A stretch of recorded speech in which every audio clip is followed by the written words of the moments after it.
Quiero entonces darle la palabra a Alejandra. Alejandra es una mujer a quien yo admiro profundamente, es una oradora internacional, una de las voces más reconocidas de economía creativa y cultural en el continente. Hasta hace muy poco estuvo en el Banco Interamericano de Desarrollo al frente justamente de estos temas y ahora es un honor tenerla con nosotros desde su nueva puesta.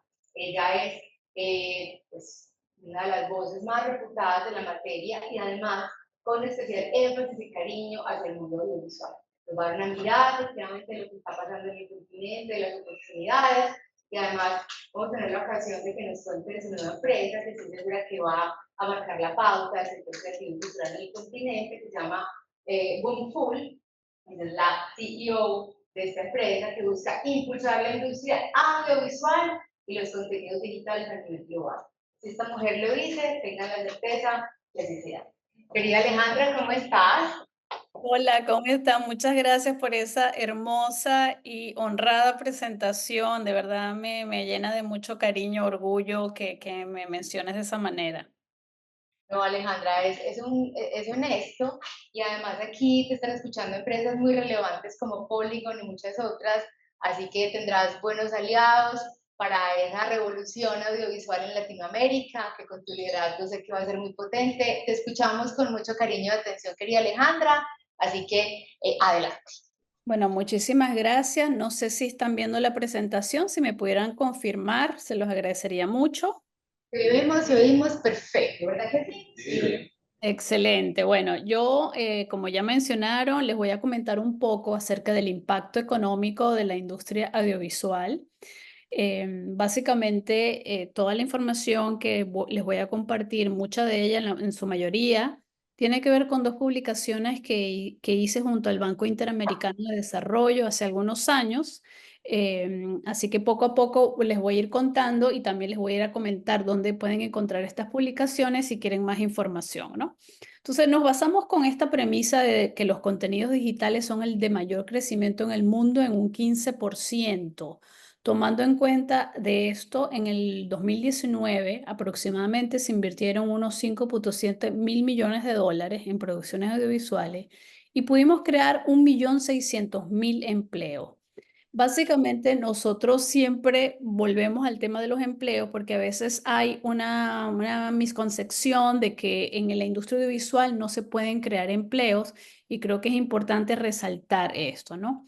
Y el impacto de la industria audiovisual tiene un impacto directo, que es un 33%, que es, por ejemplo, voy a ilustrar, cuando tú haces una producción, las personas que se contratan, como los directores, como el iluminista, como los actores, eso sería un impacto directo y un impacto indirecto que ocupa un 67%. Básicamente en México este impacto indirecto puede llegar hasta un 88% y en Colombia llega hasta un 65%. Profundizando un poco más de lo que implica, yo los agrupé en indirecto, pero dentro de ese indirecto también está el inducido. Y por ejemplo, para diferenciar un impacto indirecto, pueden ser una compañía de catering, de los servicios de comida que se contrata para una productora, y un impacto inducido se refiere, por ejemplo, cuando tú haces un set y contratas a una compañía de telas para que haga unas cortinas, esa compañía de telas a su vez quizás contrate a otros, esa contratación es un impacto inducido. Acá nosotros hicimos un partner con Latinometrics y básicamente agrupando el mercado brasilero, mexicano, colombiano y de Argentina, vimos que entre 108 millones, que fue un total y que representó el impacto directo, indirecto e inducido, solo para ilustrarle, el 40 millones tiene que ver con el impacto directo. Y el indirecto es 30 y el inducido 36. Si ustedes suman esas dos cifras, o 38 porque ya estoy quedando ciego y no veo bien, pero si ustedes suman esas dos cifras, les da aproximadamente este 60 y tanto por ciento que les mencionaba antes. Y lo que quiero que se vayan con esta idea es, sí, es más grande a otros que impactamos a través de una producción audiovisual. Luego, desde otro punto de vista y entendiendo el impacto económico de la industria audiovisual, por cada 100 personas empleadas en la industria, básicamente se emplea indirectamente entre un 50 y un 70% de personas en otros sectores económicos, que eso se refiere a básicamente a lo que acabamos de hablar, ese impacto indirecto e inducido. Y por cada $10 gastados en la industria audiovisual se generan entre unos $6 y unos $9 en el resto de la cadena de valor de la industria audiovisual, que tiene que ver con la preproducción, producción, postproducción y distribución, por hacerlo corto. Algunos anuncios cuando hicimos esta publicación que ya hace algunos años, vimos cómo iban creciendo las plataformas, porque no solamente están creciendo las producciones, sino hay una cantidad de nuevas plataformas que se asocian, que no solamente es Amazon o Netflix, pero también está Apple TV, Televisa, Univision, todas ellas entraron en el mercado de la básicamente del streaming, ¿no? Entonces creo que es importante mencionar cómo hemos crecido y todas ellas estaban en el 2020, estaban en Argentina, Brasil, México, Colombia, Chile, Perú y Uruguay y hoy básicamente están en casi todo América Latina y el Caribe, ¿no? Estos datos los pueden encontrar en dos publicaciones, como les mencioné al principio. Una de ellas es Detrás de Cámara, Creatividad e Inversión para América Latina. Lo pueden encontrar en la página web del Banco Interamericano de Desarrollo, lo pueden descargar gratuitamente. Uno de los retos que vimos cuando hicimos este análisis era qué retos, valga la redundancia, enfrenta la fuerza laboral de la industria audiovisual. Y uno de ellos fue la ausencia de capacitación adecuada dentro de la oferta educativa. Lo que vimos en general que pasa en América Latina es que muchas de las universidades que dan estas materias básicamente tienen profesores que no necesariamente trabajan en la industria audiovisual y esto crea un gap, crea una gran diferencia, ya que muchas de las cosas que se están dando no necesariamente tienen que ver con lo que necesita el mercado actualmente. Por eso los cursos que tienen que ver con la tecnicidad o cursos mucho más técnicos a veces están mucho más avanzados que las cosas que encontramos en las universidades. Estoy generalizando, y eso no quiere decir que no existan universidades que sí tengan profesores que trabajen en la industria, pero en general eso es un gran desafío que tiene la educación en términos del el sector audiovisual. Otro desafío fue el bajo número de trabajadores con las habilidades requeridas. Podemos decir que Colombia hoy en día está como viviendo ese momento dorado donde hay muchos trabajadores que tienen las habilidades que se necesitan para trabajar, sobre todo en estas nuevas plataformas que están invirtiendo mucho en nuestros países. Sin embargo, el común denominador de esto es que no los tienen.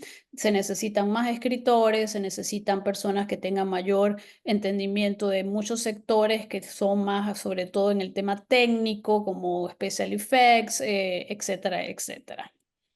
También vimos que hay una ausencia de regulaciones o políticas públicas capaces de retener y atraer el talento extranjero.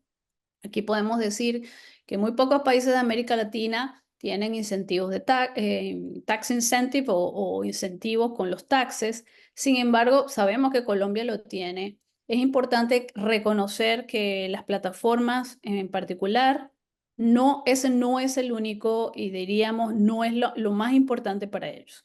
Lo más importante para invertir en un país es encontrar el talento. El talento es lo que hace la gran diferencia en la mayoría de las plataformas. Obviamente que los taxes son muy relevantes, pero el talento es crítico.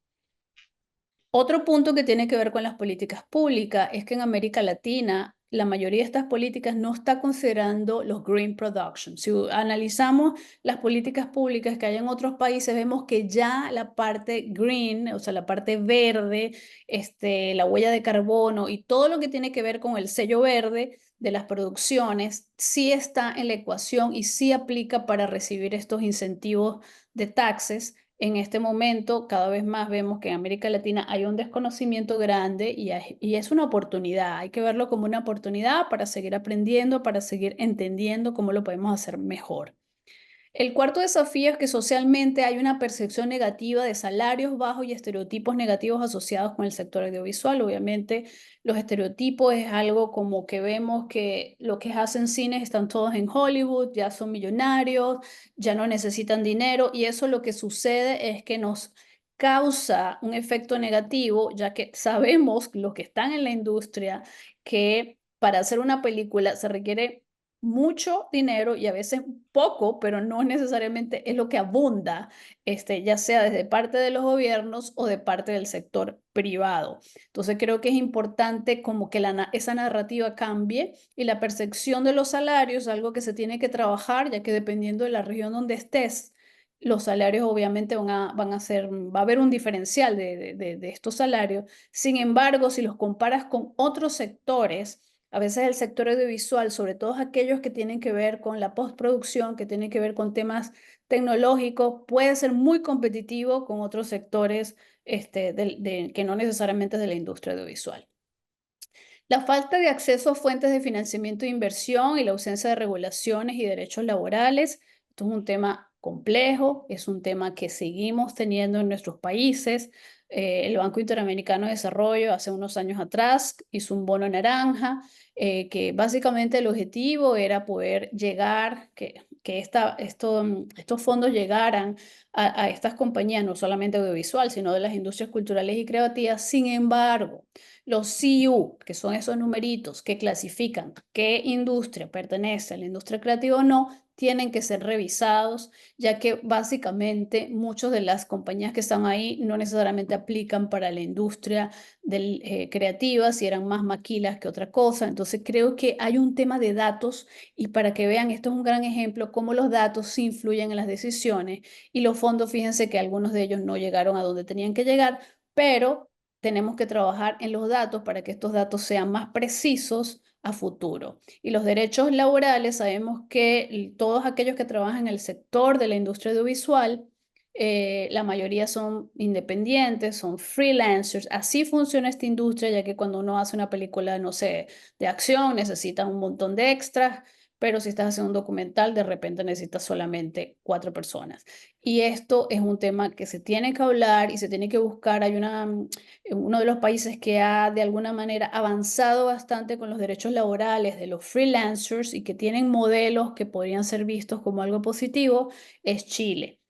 Así que yo, bueno, les sugiero que quizás más adelante se puede tener una conversación en relación a esto y cómo, porque esto no solo aplica al sector audiovisual, sino a todos aquellos que pertenecen a esos sectores de freelancers.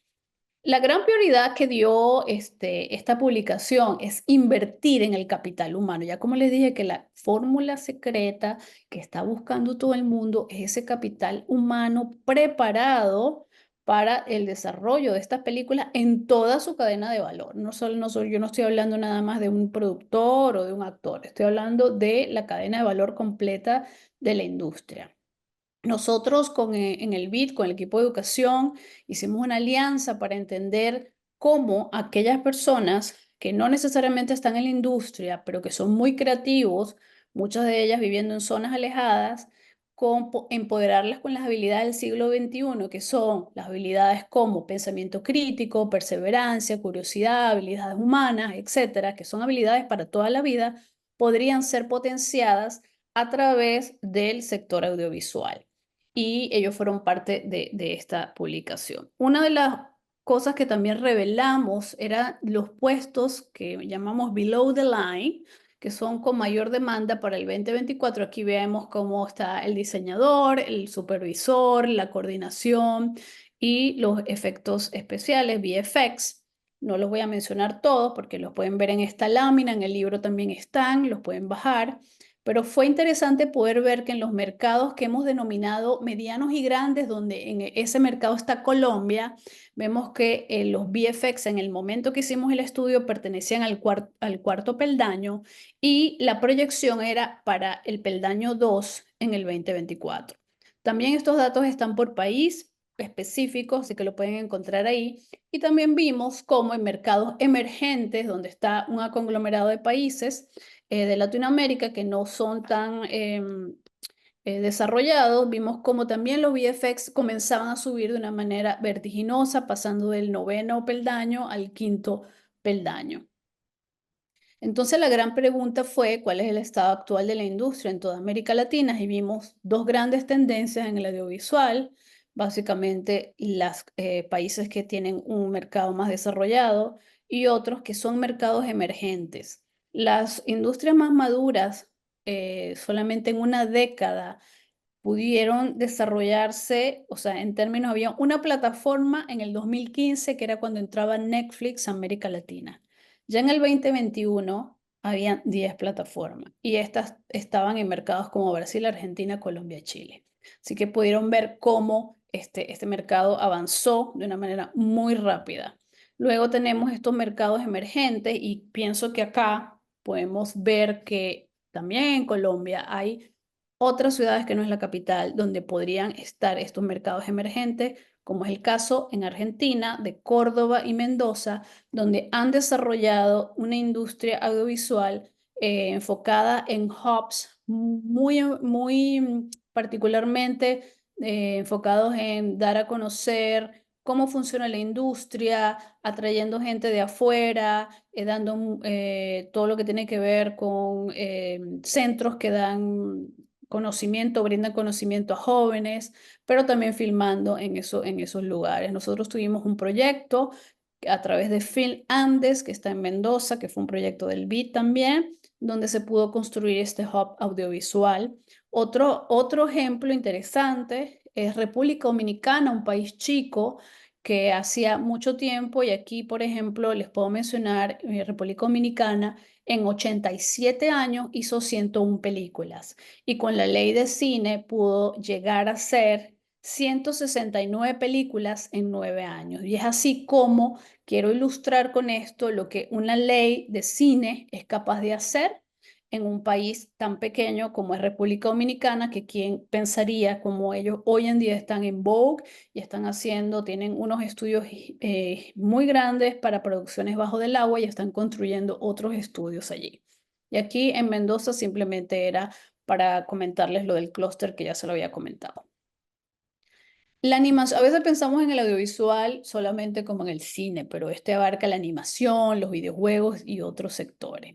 La animación también es una oportunidad gigante y vemos cómo hay un recorrido por Brasil, México y Perú, pero también tenemos otros países como Trinidad y Tobago, regiones como Guadalajara, países como Lima o otra ciudad como Río de Janeiro que se han embarcado en este tema de la animación. Muchos de estos proyectos tienen que ver con el sector, no solamente de desarrollar una animación de principio a fin, sino ofrecer estos servicios de animación para proyectos mucho más grandes. La mayoría, por ejemplo, en el caso de Guadalajara, que fue donde se filmó la película Pinocchio, pero todas las compañías que están allí, que es un hub bastante grande, diría uno de los más grandes de Latinoamérica, básicamente trabajan para compañías norteamericanas.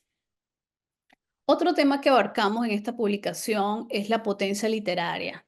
Y la pregunta que nos hicimos entonces, ¿por qué es tan difícil, si somos esa potencia, conseguir guionistas en América Latina? Eso es una respuesta que no tenemos, pero que nos lleva a pensar que tenemos que de alguna manera invertir más en estos temas. Sabemos que hoy en día las plataformas, por ejemplo, están invirtiendo, comprando los derechos de los libros, sobre todo libros que han sido muy renombrados o famosos, leídos, etcétera, porque saben, en América Latina, porque saben que hay un porcentaje, creo que es el 70%, si no me equivoco, de que tenga mayor éxito que una película o una serie que se construye desde cero. Y eso es un tema muy interesante. Bueno, y ustedes próximamente irán a develar los 100 años de soledad que se están desarrollando en Colombia, que esto es como uno de los ejemplos más emblemáticos, podríamos decir, y hay otro emblemático en Argentina, y en fin. Otro tema que vimos como una gran oportunidad es amplificar las voces de los grupos históricamente excluidos, como mujeres, pueblos originarios, comunidad afrodescendiente, la comunidad LGBTQ+, entre otros. Y aquí, yo sé que hoy está Elkin acá, que presidenta de la academia, y creo que ahora tiene otro título, por ahí me comentaron, pero bueno, este proyecto ha sido realmente un proyecto espectacular, emblemático, y estoy como súper orgullosa de haber sido parte de él y que haya sucedido en Colombia en 6 regiones, y las tengo que anotar para no olvidarme, como el Chocó, La Guajira, Sucre, Putumayo, Cundinamarca y Cauca, impactadas por el conflicto armado, muchas de ellas, en donde básicamente esperábamos, cuando diseñamos este proyecto, esperábamos 1.500 personas y se sumaron más de 7.000 personas. Realmente nosotros estábamos desbordados con tanta aceptación de estos 1.500. Básicamente, se seleccionaron 1.500 de los 7.000, se seleccionaron 1.500, que se hizo como un estilo hackathon, y fuimos a las regiones, que también fue muy desafiante, y de allí se seleccionaron 750 jóvenes, luego de pasar por Creana, que es una plataforma que nos permitió nivelar a estos jóvenes. Fuimos a Congo Phil por 2 semanas con estos 100 jóvenes, y luego se desarrollaban las pasantías donde se pudo llegar a acuerdos con más de 24 productoras colombianas. Y aquí yo quisiera como agradecer a estas productoras por de alguna manera tomar y aceptar este proyecto. Y yo creo que es muy importante, ya que el sector privado cumple un rol a veces que no se destaca tanto y que es sumamente relevante. Todo este proyecto también fue acompañado por la Academia de Cine, que es súper relevante, que siempre estuvo la industria de alguna manera detrás de todo este proyecto, que es algo que lo hizo diferenciador. Hoy en día se siguen las mentorías que acaban en el 2024, y que es algo también muy relevante porque en otros proyectos que no necesariamente son del sector audiovisual, vemos cómo el poder acompañar a los jóvenes es casi que más importante que cualquier otra cosa cuando se hacen este tipo de intervenciones en poblaciones vulnerables. Así como ese proyecto, hay muchos otros proyectos en Brasil, y también acá en esta publicación mencionamos otras actividades relevantes y prácticas y espacios de formación que no son una escuela de cine, pero que son muy relevantes para la industria. De hecho, en Colombia aquí está mencionado el SENA, pero en Brasil hay otros, hay muchos otros con diferentes enfoques muy interesantes que les invito a leer. En Argentina está Potrero Digital, en México está Fondo Miradas, en fin, hay varios como para acceder ahí. También tuvimos la oportunidad de hablar con las mujeres en el cine. Como sabemos, no somos la mayoría todavía, no necesitamos solamente estar detrás de cámaras, sino enfrente de las cámaras, escribiendo, siendo actrices, iluminando, llevando una cámara.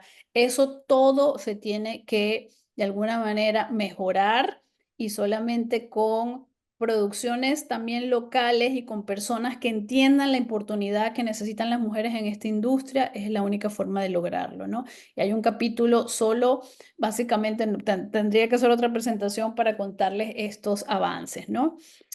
Les dejo con 4 recomendaciones importantes que decidimos tener en esta publicación. La primera es implementar la diversidad. Como les digo, necesitamos otras voces. Lo que están buscando la industria son historias. Lo que quiere ver la gente es verse reflejada en la pantalla, es que cuenten sus historias, que se puedan ver allí. Entonces hay esa gran oportunidad con la diversidad. La segunda es repensar las políticas públicas. A pesar de que hay muchos países, en este caso Colombia, que tiene políticas públicas muy buenas, pues siempre es bueno revisarlas y ver cómo podemos sumar cosas relevantes como el tema de green, producciones verdes. El tercero es invertir en educar y capacitar. Como sabemos, esto fue la prioridad que salió dentro de toda esta investigación, y la colaboración entre países y ciudades con industrias establecidas y nuevos centros emergentes. Sabemos que en Latinoamérica hoy en día es muy difícil conseguir los fondos. Hay otros fondos. En Europa hay fondos. Cuando se hacen estas coproducciones son una oportunidad diferente de acceder a estos fondos. Entonces, bueno, si no hay en nuestros países, tenemos que mirar afuera y tenemos que ver cómo podemos lograr estas coproducciones.